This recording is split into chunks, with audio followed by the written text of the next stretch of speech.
So I had a buddy ask me, why is Ron DeSantis struggling in the polls? And this is not a video about politics. This is a video about the press. So like and subscribe, hate, and comment about why the press wants Donald John Trump to be the nominee. And clearly they do. And by the way, they want Joe Biden to be the Democratic nominee. They want it 1,000%. Here's why. The press always cares about the dollars and the cents, about their own advertising dollars. They have since before I was born. But I'll go from 1980 and go forward. In 1980, the big question wasn't whether Ronald Reagan would be the nominee. The question was whether Jimmy Carter would be the nominee. And why? Because the big three media at the time really wanted Ted Kennedy. And they ran piece after piece after piece on the Kennedy legacy.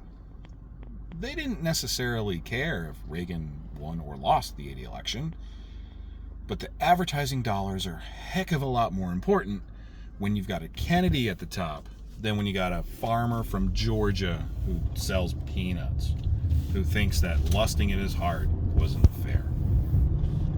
In 84, they wanted the rematch. Well, kind of. Walter Mondale was the VP. This was as close as you were going to get. Now, in 88, they would have went with risky business, but because he screwed up, they couldn't go that route. So instead, they went with the son of a Massachusetts man. They went with another senator from the great state. And they really wanted George H.W. Bush because he was better looking and younger looking than Bob Dole and had been the VP. Now, in 92, they got to look back at the 88 convention. And while Bill Clinton almost talked himself off of the stage by talking forever and ever and ever to the point where he said in closing and Democrats started to cheer, he is a good-looking guy. He's Kennedy-esque. He can't keep his penis in his pants, and they knew that in the late 80s. That's why he didn't run in 1988. He was 44 years old, good-looking, and people didn't like him. So they propped up a one-off appearance of a billionaire who said, get me on the ballot in all 50 states, and I'll run for president. And the money trucks were backed up to the big three and CNN. You see, what people don't realize is that political candidates, and political candidates only, get the cheapest rate when they buy an ad. But political PACs and everybody else pay through the nose. And this is one of the few times in a 4-year cycle that people actually care about politics. They don't cost anything to run those specials on the networks or on CNN, Fox, and MSNBC. So if you're watching your favorite game shows, Jeopardy, Wheel of Fortune, political ad, and unless they come from the major candidates, they're spending a lot. And when one of those ads open up, ka-ching, register, back up the Brinks truck. 1996, we know this because if they would have had their chance, they wouldn't want Bob Dole. Bob Dole is great. I wish Bob Dole would have been president. But he was 73 years old. He was a war hero. Unfortunately, the American public has voted overwhelmingly with their eyes that they don't care. And it was one of the lowest viewed presidential elections. One of the few times where less than 50% of the American people actually voted. And of that less than 50% voted for Bill Clinton. But in 2000, you got to have the incumbent vice president versus a guy you'd like to have a beer with.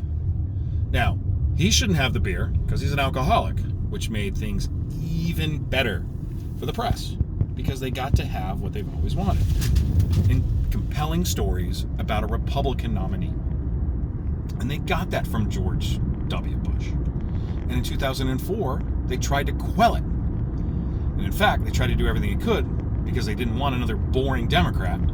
So they tried to prop up Howard Dean, screwed himself over. Then they tried to end up with John Edwards, who was kind of a wet fart, who knew he had a problem with his dick in his pants, but he was still good looking and got himself to be the VP nominee. But they needed compelling stories, so 60 Minutes tried to create one. From there, any chance that Republicans would have any kind of belief in the press kind of ended, but those stories still make money.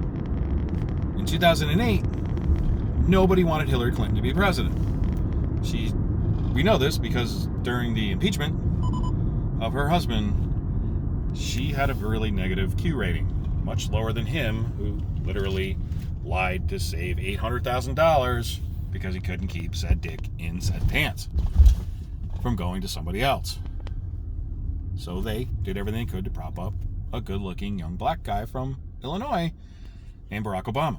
And on the Republican side, as much as we wanted Rudy Giuliani, John McCain was a way better politician and has a lot of great stories.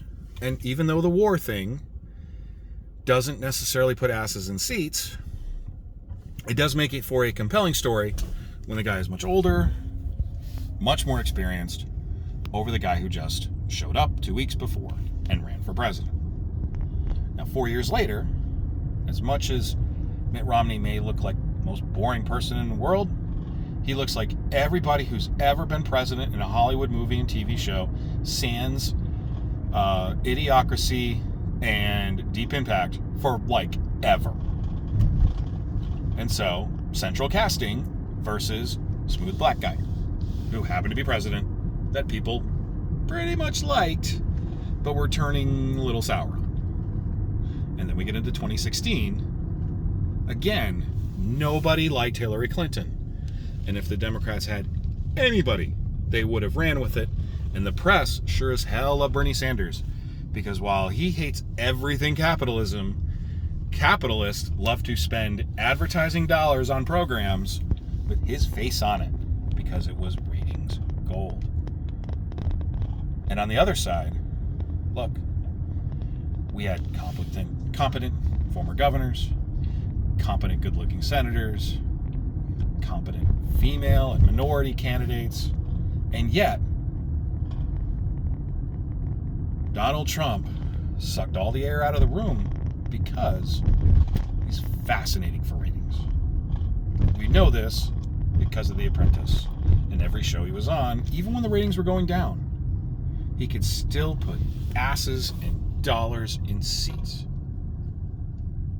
So 4 years later, the press did what they do best and tried to screw it up even more by still trying to get Bernie Sanders, because they were greedy pigs. But they got Joe Biden. Now, do they want a rematch of Joe Biden versus Donald John Trump? You best believe it. Because Democrats don't, and the press, don't want to have to try to figure out some Democrat in the wings that they have no idea who they are. They don't know the governor of California. He's not going to put asses and dollar amounts in seats. Joe Biden is a gaffe machine.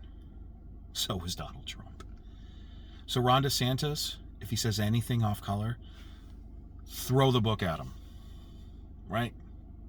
Because he's not exactly the most he's most photogenic, he's not the most affable. He's not somebody you have a beer with. He's kind of a technocrat as a Republican. He may make a hell of a president.